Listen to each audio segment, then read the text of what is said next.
Hey, it's Iron Locksmith here. Alright, we're going to do a little quick video on changing the battery on your 3-button Nissan remote headed key. This task you will need a Phillips screwdriver and a flat tip screwdriver, and you will need a CR 1620 battery. If your keyring is attached, you'll want to take it off. It's easier to do this and less chance of you breaking your remote housing. With that being said, let's go ahead and start. You'll have the Phillips screw in here. Go and put your Phillips bit or screwdriver in there, and let's go counterclockwise, and to others that's to the left. Notice the screw comes out. We'll set that to the side. Go ahead and look around your key remote housing, and you'll notice you have this indentation. That's where you want to put your flat tip in, and to put it in there and just twist it, and you see it just pops open. That's fine. You see the remote moved. Go ahead and slightly push down on that with slight pressure, and you should be good. Here's your battery.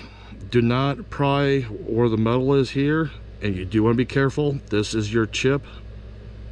You don't want that falling out. Take your flat tip. You notice the battery pops out. And notice it is our 1620. We're gonna put it back in. These are new remotes we're using for this demonstration. When you put it in, you'll push against the metal tabs here. You don't need a flat tip. I'm doing that so the fingers are out of the way. Notice the battery's in.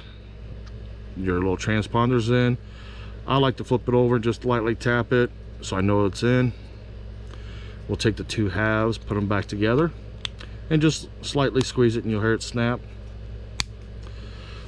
And it did. We'll go ahead and take the Phillips screw, put it back in, and you want to go to the right, and when you screw it in, just get it snug. You'll feel just slight pressure, and that's it. You just changed the battery on your remote. Thanks for watching the videos, and we will have more content to be posted.